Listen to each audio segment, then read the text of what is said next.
Hello les filles, voilà, je suis enfin de retour après 3 semaines d'absence, je pense. Pour celles qui ne le savaient pas, je vous explique un peu la petite histoire. Donc je suis en période d'examen et c'est un peu bizarre parce que j'ai des examens un peu éparpillés un peu tout le long de l'année. Donc j'ai eu des examens fin janvier. Ici je vais encore en avoir début février, donc dans une semaine je dois passer devant un jury, etc. pour ma qualification, etc. J'ai des examens aussi mi-mars. J'ai 2 gros dossiers de fin d'études à rendre, donc je vous dis pas, c'est la course. J'ai absolument pas de temps pour moi ou pour filmer et bien que je vous aime beaucoup et que j'aime beaucoup filmer, je préfère quand même profiter de ma vie en dehors de YouTube quand j'ai du temps libre que de filmer, bien évidemment, parce que ça prend énormément de temps de filmer.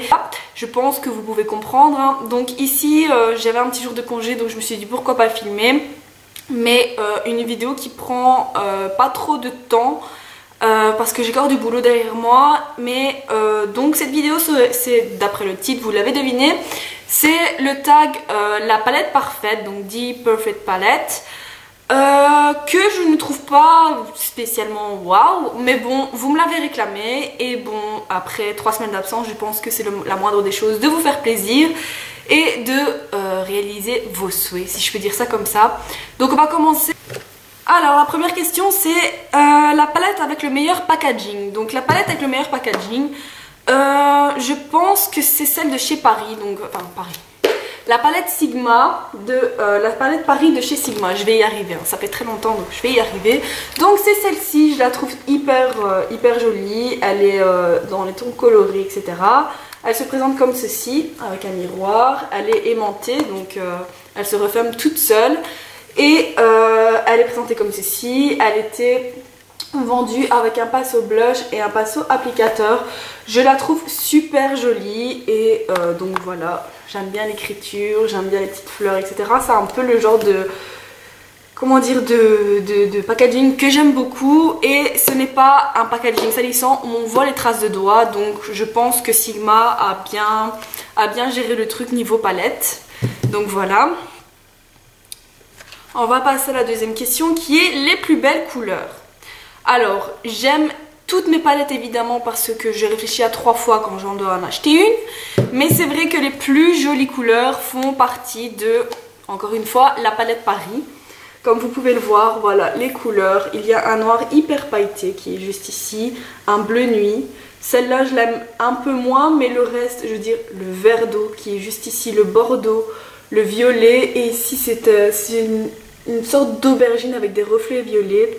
Et ici donc un fard qui est très lumineux. Et vous avez 3 blushs, enfin 2 blushs et un enlumineur. Et je trouve que c'est la palette avec le plus de possibilités et de très belles couleurs. Je n'utilise pas énormément parce que c'est beaucoup de couleurs et forcément je suis assez simple dans la façon de me maquiller. Si je vous fais des tutoriels avec des couleurs, c'est parce que il faut varier un peu les maquillages de la chaîne, mais sinon je reste très simple dans la façon de me maquiller tous les jours. Alors la palette la plus complète.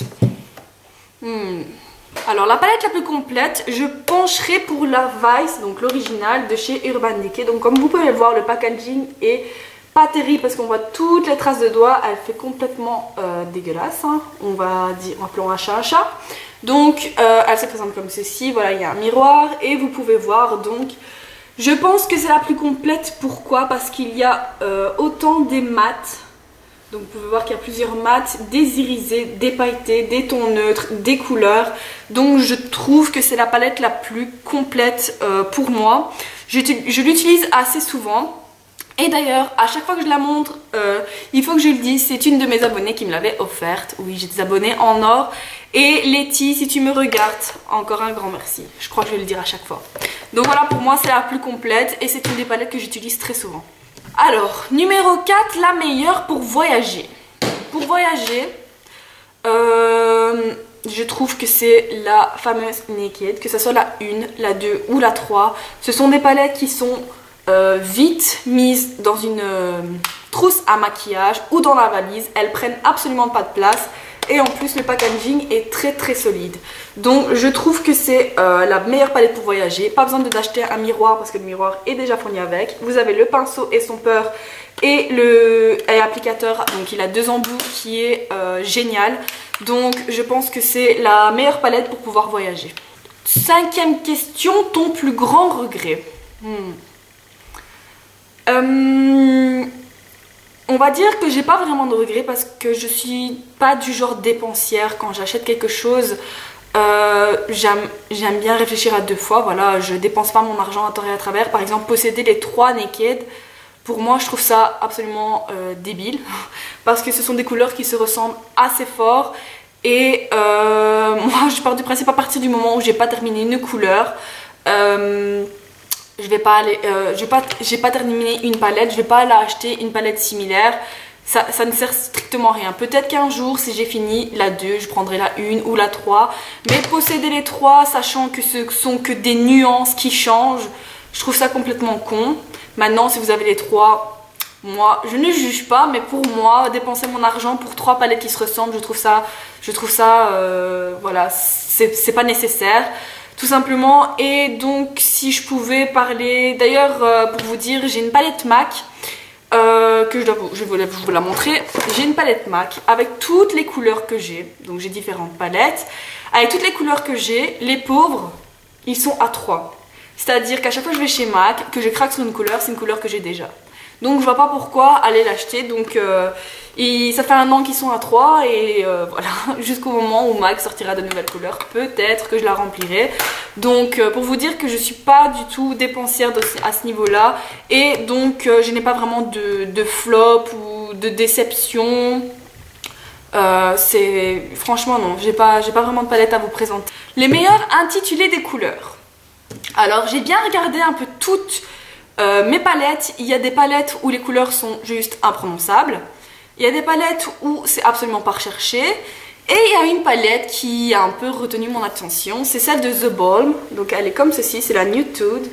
Elle est comme ceci. Et donc vous avez des couleurs, c'est un peu des couleurs passe-partout. Donc c'est un peu dans les genres de Naked. De toute façon vous pouvez le voir à l'intitulé de la palette, c'est la Nude Tude. Et je trouve que c'est bien fait parce que vous avez donc chaque femme qui est représentée. Et les couleurs s'appellent par exemple sophistiquée, sexy, séductive, snob, enfin selfish, enfin c'est toutes des noms qui sont vraiment bien recherchés. Et donc en rapport avec la couleur, je trouve, par exemple vous avez la couleur aubergine qui est sexy, vous avez le noir qui est sérieux, enfin c'est vraiment des noms enfin c'est la seule palette dans laquelle j'ai trouvé que les noms étaient plus recherchés que d'autres, parce que il y a des noms de couleurs où on se demande où est-ce qu'ils ont été chercher ça, parce que est-ce que ça veut vraiment dire quelque chose. Donc voilà, pour moi c'est celle de The Balm qui remporte ce prix des intitulés. Alors la moins utilisée, la palette que j'ai moins utilisée, malgré que c'est moi qui l'ai composée, c'est une palette de chez Makeup Studio qui est comme ceci. Voici les couleurs. Donc on a, j'avais pris celle-ci pour les sourcils, pour dessiner mes sourcils, donc il est mat. J'ai pris un champagne irisé, ici un rose avec des reflets pêche. On a un cuivré et un noir mat, je pense, oui il est mat. Et c'est des fards, comme vous pouvez le voir, assez gros, hein. Donc par rapport à mon doigt, hein. Ils sont hyper gros, donc je pense que je suis partie pour un moment avec ceux-là. Et malgré que c'est moi qui ai composé cette palette, c'est une des premières palettes que j'ai composées chez Makeup Studio, que j'avais acheté à Estetica. Et donc pourquoi c'est la moins utilisée? Parce que il n'y a que 5 couleurs, pardon, 2, 4, 5, oui. 5 couleurs à l'intérieur, et que dans celle-ci il y a quasi les mêmes couleurs, et j'utilise plus souvent celle-ci. Voilà, c'est juste pour ça, mais c'est pas pour autant que je ne l'aime pas, vu que c'est moi qui l'ai composée avec mes goûts. Alors la palette la plus utilisée, la plus aimée, que tu emmènerais sur une île déserte. Alors sans grande surprise, c'est la Naked 2. Je crois que vous avez pu remarquer que dans mes tutos je l'utilise très souvent, parce qu'il y a des fards mat, il y a des fards irisés et il y a toutes sortes de couleurs. Vous savez faire une panoplie de maquillage différents avec ce genre de couleurs, malgré que c'est une palette qui est nommée Naked, donc avec des couleurs neutres. Je pense que c'est celle que je prends toujours en vacances de toute façon. Bien que je me maquille très rarement en vacances, c'est celle que je prends. Donc il y a du noir, je vais vous la montrer même si vous la connaissez par cœur je pense. Il y a du noir, il y a du cuivré, il y a du rose pâle, il y a du beige, il y a du mat, il y a du irisé. Donc vraiment c'est la palette avec laquelle vous pouvez faire le plus de combinaisons possibles et je pense pour ça que celle que j'aime le plus. Maintenant que j'aimerais sur une île déserte, je préférerais amener à manger qu'une palette de maquillage, mais enfin c'est celle que j'utilise le plus et celle qui me sert vraiment le plus. Donc voilà, au quotidien si je dois faire un maquillage vite fait, c'est la palette là que je vais aller chercher de toute façon. Et généralement quand je maquille, ce sont des couleurs qui aiment beaucoup, que les mariés aiment beaucoup pour le jour de leur mariage, etc. Donc c'est vraiment une palette qui me sert énormément et je l'adore. Donc voilà. Voilà les filles, j'espère que ce tag vous aura plu. En tout cas, moi ça m'a fait plaisir de vous donner un peu mes avis sur mes palettes. Je les aime toutes, elles ont toutes leur bon côté. Si je les ai achetées, c'est parce que justement elles sont toutes différentes les unes des autres. Et donc voilà, comme je vous dis, je fais pas d'achat inutile. Et je trouve qu'à partir du moment où on a déjà une couleur, ça sert à rien d'aller en acheter une autre avec des sous-tons. Je trouve ça complètement inutile. Donc voilà, maintenant si vous aimez vous faire plaisir, faites, franchement faites, on ne vit qu'une fois et faites-vous plaisir. Mais ne vous ruinez pas, surtout pas pour du maquillage, il y a des choses plus importantes que ça. Et je pense que c'est tout ce que j'avais à dire. J'espère que ce tag vous aura plu. En tout cas, moi ça m'a fait plaisir de refilmer à nouveau. Ça m'avait manqué, vous m'aviez manqué, vos commentaires m'avaient manqué. Donc voilà, j'ai fait un petit tag par facilité, je l'avoue, parce que je n'avais pas trop d'idées, je n'ai pas eu trop le temps de réfléchir à ce que je pourrais faire. Mais si vous avez des suggestions, n'hésitez pas à les mettre en commentaire en dessous de la vidéo, je suis à l'écoute. Si vous avez des questions, je suis également à l'écoute et je vous réponds dès que possible. Donc voilà les filles, j'espère que ça vous aura plu, c'est la 3e fois que je le dis, donc je vais arrêter de parler. Et je vous dis à très bientôt pour de prochaines vidéos. Mouah.